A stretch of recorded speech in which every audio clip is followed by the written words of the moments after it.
tanggungjawab ahli parlimen, tanggungjawab kerajaan, sama ada pembangkang ataupun kerajaan, Datuk Speaker.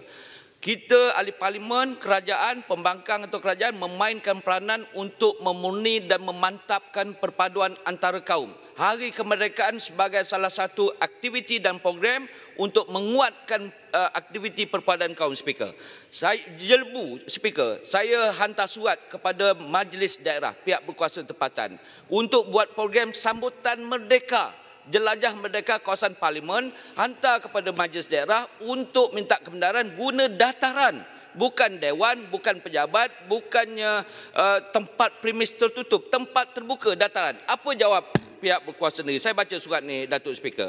Sukacita dimaklumkan bahawa kami telah menerima surat daripada Yang Berhormat Datuk sebagai ahli parlimen Jelebu pada 14 Ogos dan yang lalu. Untuk pengetahuan Yang Berhormat Datuk, pihak kami telah menerima arahan daripada pihak berkuasa Negeri Sembilan untuk tidak membenar dan juga meluluskan permohonan Yang Berhormat Datuk berdasarkan kerana Yang Berhormat Datuk sebagai ahli parlimen pembangkang.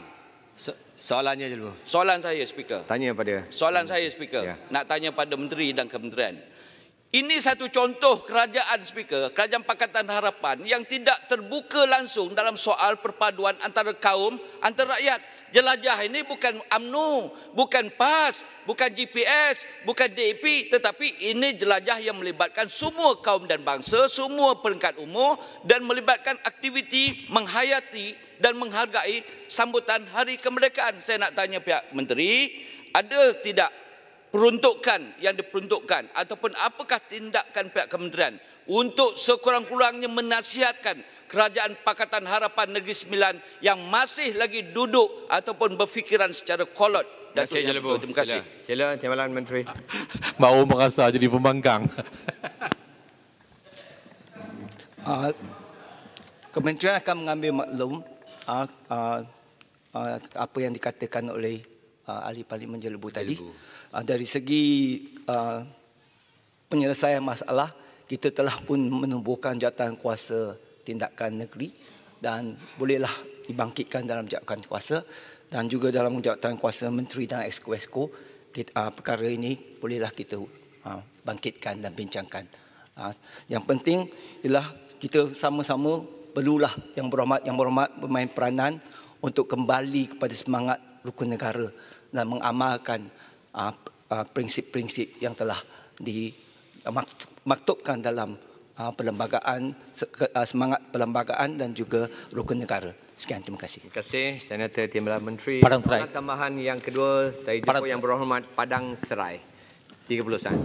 Terima kasih Datuk Timbalan Yang di-Pertua. Terima kasih Senator Timbalan Menteri. Bagaimanakah pihak Kementerian Perpaduan Negara ingin mendidikkan masyarakat untuk memahami dan menghormati undang-undang sedia ada dalam memenangi isu-isu perpaduan dan juga keharmonian kaum? Terima kasih Senator Timbalan Menteri. Terima kasih Datuk Timbalan Yang di-Pertua.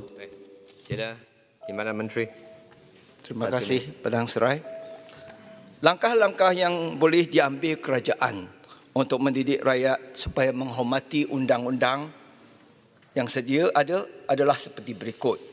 Satu, penguatkuasaan. Kerajaan perlu memperhebatkan dan memperketatkan penguatkuasaan dan mengenakan hukuman yang setimpal kepada mana-mana individu yang sengaja memecah belahkan keharmonian masyarakat dengan mengeksploitasi emosi perkauman dan keagamaan melalui undang-undang yang sedang berkuat kuasa. Ini akan berupaya membuka mata rakyat dan akan ketegasan kerajaan dan sekaligus mendidik masyarakat untuk menghormati dan menegakkan undang-undang yang sedia ada. Yang kedua, melalui kempen. Kerajaan hendaklah mengambil pendekatan dengan mengadakan kempen-kempen kesedaran dan semangat perpaduan yang boleh mengubah sikap masyarakat untuk menghormati dan mendukung undang-undang.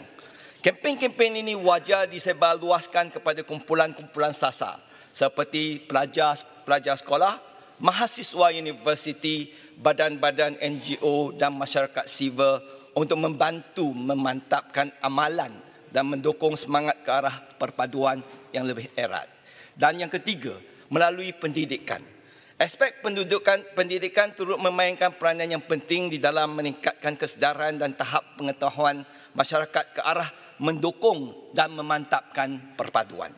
Pendekatan mendampingi ataupun outreach, mendidik dan sesi lebat urus ataupun engagement berupaya menyampaikan mesej secara terus kepada ahli-ahli masyarakat supaya menghormati undang-undang, bertolak ansur dan saling menghormati di antara satu sama lain demi ke arah pengujutan dan pemupukan keharmonian negara. Sekian, terima kasih. Terima kasih, Perdana Menteri.